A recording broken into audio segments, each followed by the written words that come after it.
ये कहानी एक ऐसी बूढ़ी माँ की है जिसकी बेटी उसे 17 साल की उम्र में छोड़ के चली गई थी। उस बेचारी बूढ़ी माँ का साथ देने के लिए कोई नहीं था और धीरे धीरे उनका शरीर कमजोर होने लग गया था।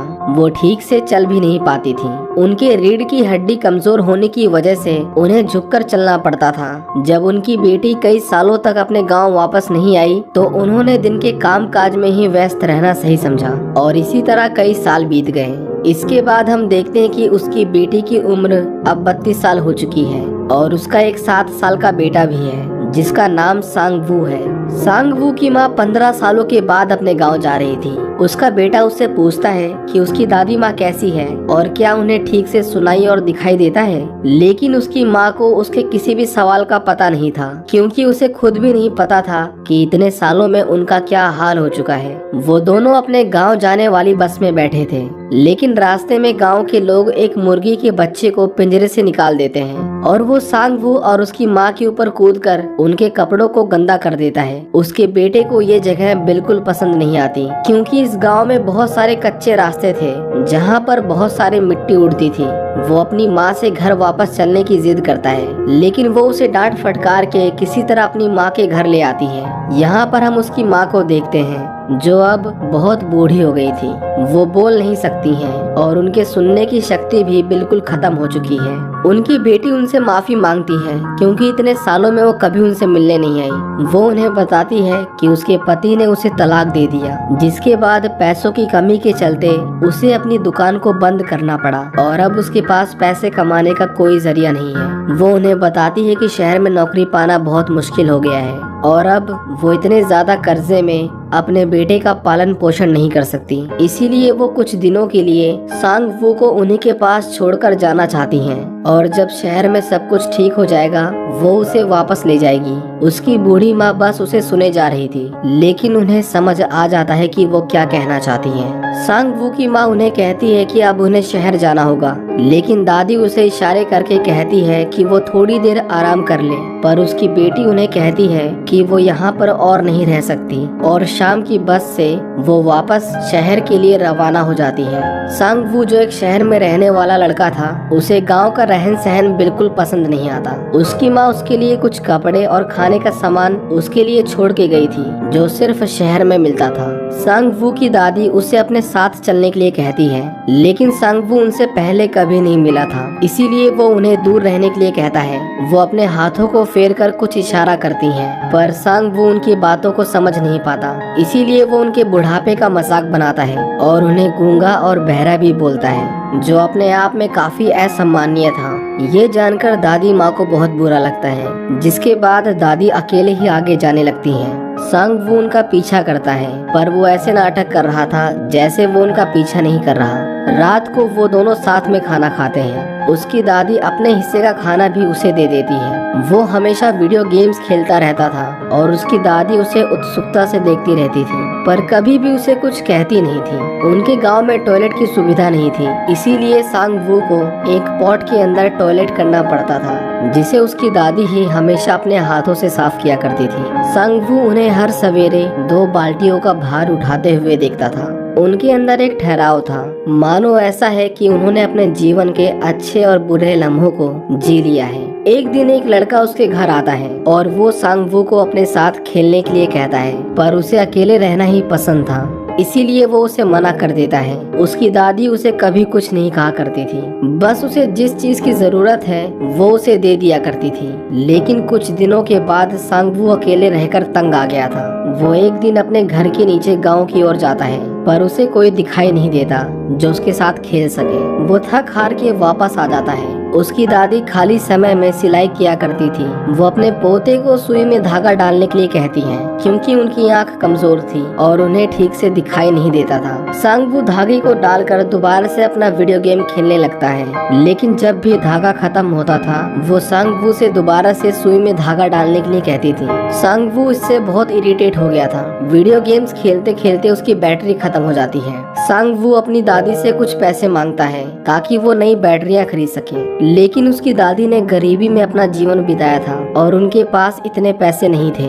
सांग वू उन्हें कहता है कि वो अपनी माँ से कहकर उनके पैसे वापस कर देगा, लेकिन उसकी दादी एक बार फिर से अपने हाथों को फेर कर फिर से वही इशारा करती है। सांग वू को उनके ऊपर गुस्सा आता है और वो उन्हें कहता है कि वो किसी काम की नहीं और उन्हें धक्का देकर वहाँ से भाग जाता है। पैसे न मिलने पर मानो जैसे वो अपनी दादी को अपना दुश्मन मानने लगता है। वो उनकी चप्पलों को छिपा देता है, जिसकी वजह से उन्हें हर रोज नंगे पैर ऊंची चढ़ाई करनी पड़ती थी। वो बहुत मेहनत से उसके टॉयलेट पॉट को धोकर लाती है, जिसे वो लात मारकर तोड़ देता है। सांग वू को किसी भी तरह बैटरीज चाहिए थी। वो अपनी दादी के सिर में लगे हेयर पिन को निकालकर मार्केट की ओर जाता है ताकि वो उसे बेचकर बैटरीज खरीद सके। वो एक आदमी से बैटरीज की दुकान का रास्ता पूछता है। जब वो दुकान पहुंचता है तो दुकान वाला उसे कुछ बैटरियां दिखाता है, लेकिन उनमें से कोई भी उसके वीडियो गेम में नहीं लग पाती, क्योंकि उसमें सिर्फ मर्क्यूरी सेल्स लगते थे जो आकार में गोल होते हैं। वो दुकान वाला उसे दूसरी दुकान के बारे में बताता है, लेकिन वहाँ भी वो बैटरीज नहीं थी।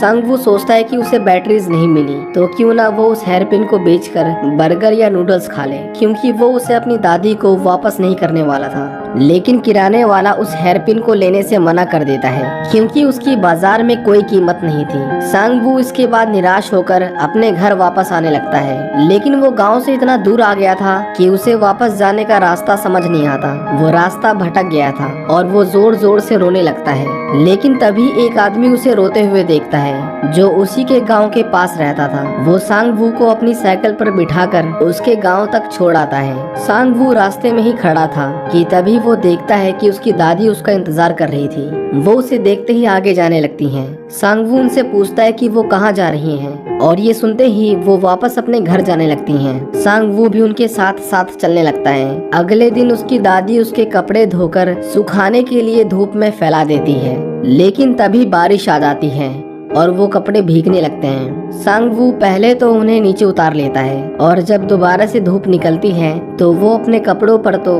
दो दो कपड़े रोकने वाले क्लिप्स लगाता है, लेकिन अपनी दादी के कपड़ों पर एक भी क्लिप नहीं लगाता। लेकिन उसे महसूस होता है कि इससे शायद उनके कपड़े हवा में उड़ जाएंगे और उसकी दादी के पास पहनने के लिए और कपड़े नहीं थे, इसीलिए वो उस पर भी एक क्लिप लगा देता है। उसकी दादी उससे पूछती है कि तुम खाने में क्या खाओगे, जिस पर वो उन्हें पिज्जा बर्गर लाने को कहता है, लेकिन दादी माँ को शहर के खाने के बारे में जानकारी नहीं थी। सांग वू उन्हें पिज्जा बर्गर की फोटो दिखाता है, पर उन्हें कुछ समझ नहीं आता। आखिर में वो मुर्गे की आवाज निकालकर उन्हें फ्राइड चिकन लाने को कहता है। उसकी दादी तुरंत ही कुछ खरबूजे लेकर शहर की ओर निकल जाती हैं, क्योंकि उसे बेचकर ही वो उसके लिए चिकन लाने वाली थी। जब दादी माँ बाजार से वापस आती हैं तो जोर की बारिश हो रही थी और वो पूरी भीग गई थी। उन्हें बहुत ज्यादा ठंड लग रही थी, लेकिन वो किसी तरह उसके लिए चिकन बनाती हैं। सांग वू इंतजार करते करते सो गया था। दादी उसे उठाती है और उसे कहती है कि उन्होंने उसका मनपसंद खाना बनाया है। उन्हें लगा कि ये सांग वू को बहुत पसंद आएगा, लेकिन उसे रेस्टोरेंट वाला फ्राइड चिकन चाहिए था, ना कि उबला हुआ मांस का टुकड़ा। वो उसे देखते ही खाने से मना कर देता है और जोरों से रोने लगता है। उसकी दादी उदास हो जाती है क्योंकि उसके पोते को उसका बनाया हुआ खाना पसंद नहीं आया। इसी तरह शाम से सुबह हो जाती है। सांग वू को बहुत भूख लगी थी। वो अपनी दादी के बनाए हुए चिकन को चाव से खाने लगता है। वो देखता है कि उसकी दादी लेटी हुई हैं। दरअसल उन्होंने भी कल रात को खाना नहीं खाया था। जब वो उनके पास आता है तो उन्हें बहुत तेज बुखार हो गया था, क्योंकि बाजार से वापस आते वक्त वो बारिश में भीग गई थी। वो उनके सिर पर एक पट्टी रखता है ताकि उनका बुखार जल्दी से उतर जाए और उन्हें कल रात का खाना गर्म करके देता है। वो देखता है कि उसकी दादी ने अपने सिर में उस हेयर पिन की जगह एक चम्मच को मोड़कर अपने बालों में लगा लिया था। ये देखकर सांग वू उनकी हेयर पिन वापस कर देता है। इसके बाद वो गांव के नीचे एक मैदान में आता है, जहाँ पर एक लड़की खाने के पैकेट्स को इकट्ठा करके घर घर वाला खेल खेल रही थी। वो उस लड़की को पसंद करने लगता है। अगले दिन वो और उसकी दादी बाजार जाते हैं, क्योंकि दादी अपने घर में बनाए हुए खरबूजों को बाजार में बेचकर थोड़े पैसे कमाया करती थी। उस दिन वो काफी देर तक बाजार जाने वाली बस का इंतजार करते हैं, लेकिन वो बस नहीं आती और उन्हें पैदल ही वहाँ तक जाना पड़ता है। उसकी दादी बाजार में खरबूजों को बेचने लगती है। सांग वू दीवार के पीछे खड़ा उन्हें देख रहा था और ये अपने आप में दिल को छू लेने वाला दृश्य था। उसकी दादी सारे खरबूजों को नहीं बेच पाती, लेकिन उन्होंने कुछ पैसे बटोर लिए थे। वो सांग वू को नए जूते दिलवाती हैं और एक अच्छे होटल में उसका मनपसंद खाना भी खिलवाती हैं। लेकिन वो खुद पैसे बचाने के लिए सिर्फ पानी पी रही थी। वहाँ पर सांग वू एक दुकान देखता है जहाँ पर हर तरह की बैटरीज मिलती थी, पर उसे पता था कि सारे पैसे खर्च हो चुके हैं, इसीलिए वो जिद नहीं करता। इसके बाद वो दोनों अपने घर के लिए निकलने लगते हैं। दादी माँ को घर जाने वाली बस नहीं मिल रही थी, लेकिन बस का कंडक्टर उन्हें आवाज लगाता है और सही बस पकड़ने में उनकी मदद करता है। वो दादी माँ को बताता है कि उसकी एक दोस्त के पैरों में बहुत दर्द रहता है, इसीलिए वो एक बार जाकर उनसे मिलाएं। दादी अपनी सहेली से मिलने जा रही थी, इसीलिए वो सांग वू से इशारों में पूछती है कि तुम्हें क्या खाना है। वो एक लड़के को चोको पाई खाते हुए देखता है और उसे भी वही खाना था। दादी माँ उस लड़के के फेंके हुए चोको पाई के रैपर को उठा लेती है, क्योंकि उन्हें नहीं पता था कि उन्हें दुकान पर जाकर क्या कहना है। वो अपने दोस्त के पास आती हैं और उनसे उनकी तबीयत के बारे में पूछती हैं। वो बूढ़ी औरत अपनी बीमारी से बहुत परेशान रहती थी। दादी माँ उन्हें वो रैपर दिखाती है और वो उनके लिए 6 चोको पाई पैक कर देती हैं। बदले में दादी उन्हें कुछ पैसे देती हैं, लेकिन वो औरत पैसे लेने से मना कर देती है। पर बदले में दादी उसे कुछ खरबूजे देती हैं। वो औरत उन्हें कहती है कि कभी मौका मिले तो वो दोबारा मिलने आ जाए, इससे पहले कि हम दोनों में से कोई पहले मर जाए। ये सुनकर दादी थोड़ा मुस्कुराती हैं और वहाँ से चली जाती हैं। वो जब बस में दोबारा आती हैं तो हम देखते हैं कि सांग वू उसी गांव की लड़की के साथ बैठा था। वो अपनी दादी से कहता है कि वो अकेले ही जाएगा, इसीलिए वो उनके साथ ना आए। उसकी दादी बस के बाहर ही खड़ी थी। वो सांग वू से कहती है कि वो अपने साथ बचे हुए खरबूजे ले जाए, क्योंकि उनका वजन बहुत ज्यादा था। लेकिन सांग वू उसे अपने साथ ले जाने से मना कर देता है। इतनी देर में वो बस चल पड़ती है और दादी माँ पीछे ही रह जाती हैं। सांग वू उस लड़की के साथ बैठा तो था, लेकिन वो उससे बात नहीं करती, बल्कि वो तो अपने दोस्त से बात कर रही थी। सांग वू अपने घर पहुँच गया था। वो अपनी दादी का इंतजार कर रहा था, लेकिन काफी देर इंतजार करने के बाद भी वो नहीं आती।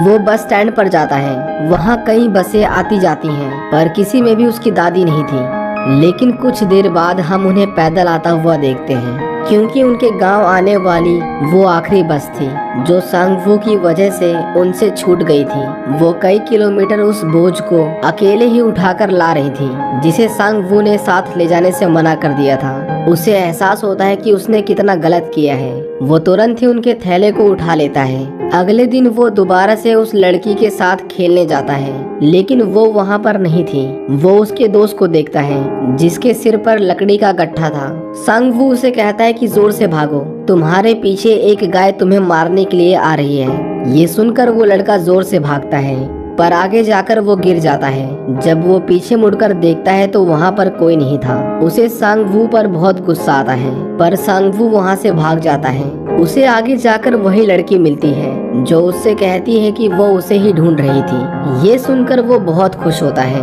और इसके बाद वो पूरे दिन सिर्फ मुस्कुराता ही रहता था।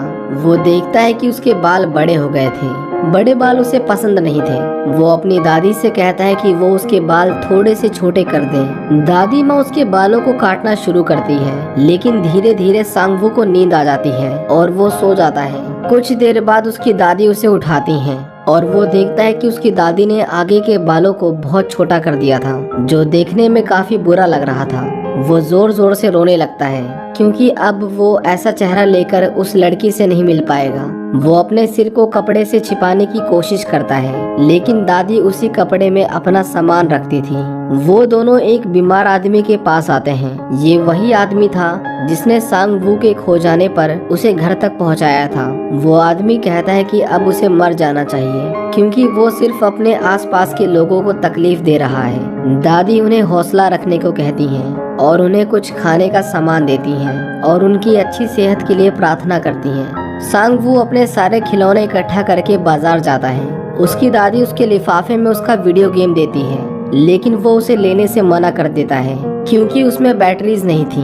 पर फिर भी दादी वो उसके बैग में रख देती हैं वो अपने सारे खिलौने बेचकर एक बड़ा सफेद रंग का भालू लाता है। घर आते वक्त जब वो रास्ते में एक ढलान देखता है तो अपनी हाथ गाड़ी से वो फिसल कर नीचे आने की सोचता है, लेकिन ये खेल उसे बहुत भारी पड़ता है। वो गिर जाता है और उसके पैर छिल जाते हैं और उसके पैरों से खून निकलने लगता है। जब वो रास्ते में था तो उसके पीछे एक गाय भागने लगती है, लेकिन वो लड़का उसे बचा लेता है जिसे पिछली बार उसने परेशान किया था। सांग वू को जो वीडियो गेम उसकी दादी ने दिया था, जब वो उसे खोलता है तो उसके अंदर कुछ पैसे थे ताकि वो वीडियो गेम की बैटरी खरीद सके। उसे देखकर सांग वू बिल्कुल रोने जैसा हो जाता है। वो अपने घर जाने लगता है और जब वो अपनी दादी को देखता है जो उसका ही इंतजार कर रही थी, उन्हें देखकर वो अपने आंसुओं को रोक नहीं पाता और उनके पास जाकर रोने लगता है। अब सांग वू भी अपनी दादी को पसंद करने लगा था। दादी उसे एक लेटर दिखाती है जो उसकी माँ ने उसके लिए भेजा था और उसमें लिखा था कि कुछ ही दिनों में वो उसे लेने के लिए आने वाली हैं। सांग वू अपनी दादी को लिखना सिखाता है क्योंकि वो बोल नहीं सकती थी। वो लिखने की पूरी कोशिश करती हैं, लेकिन वो लिख नहीं पाती। सांग वू ये सोचकर रोने लगता है कि अगर वो कभी बीमार हुई तो उसे कैसे पता चलेगा। वो उन्हें कहता है कि अगर वो खाली पन्ना भी उन्हें भेज देंगी तो वो समझ जाएगा और तुरंत ही उनके पास आ जाएगा। उस रात सांग वू सोता नहीं। वो पोस्ट कार्ड पर कुछ मैसेज लिखता है ताकि जब भी वो बीमार हो जाए तो उसकी दादी सिर्फ उन कार्ड्स को भेजकर उसे बता सके। अगली सुबह उसकी माँ उसे लेने के लिए आती है। वो दादी माँ को अपना ध्यान रखने के लिए कहती हैं और उन्हें कहती है कि अगली बार वो आएंगी तो उनके लिए गर्म कपड़े भी लाएंगी। वो सांग वू से कहती है कि क्या तुम अपनी दादी माँ से कुछ कहना चाहोगे, लेकिन वो कुछ नहीं बोलता। वो जाते जाते उन्हें वो कार्ड्स दे देता है। उसकी दादी उसे खिड़की के शीशे पर हाथ मारकर उसे बुलाती है, लेकिन सांग वू उन्हें अनदेखा करने की कोशिश करता है क्योंकि वो नहीं चाहता था कि उसके जाने के बाद उसकी दादी उसे याद करके परेशान हो। लेकिन जैसे ही बस जाने लगती है, वो तुरंत ही पीछे की ओर भागकर उन्हें अपना हाथ फेरकर इशारा करता है। वो कहते हैं ना कि बच्चे मन के सच्चे होते हैं। सांग वू भी अपनी दादी से प्यार करने लग गया था, लेकिन शायद उनकी किस्मत में अकेले रहना ही लिखा था। वो कुछ बोल नहीं सकती थी, लेकिन उनका प्यार उनके कामों में झलकता था। उन्होंने कभी भी सांग वू को परेशानी में नहीं आने दिया। दादी माँ इसके बाद अकेले ही अपने घर तक जाती हैं और अब उन्हें सांग वू के दोबारा आने तक इसी तरह अकेले अपना जीवन बिताना था। और हमें इस कहानी के अंत तक भी पता नहीं चल पाया कि दादी अपने हाथों को फेरकर क्या कहना चाहती थी। और यहीं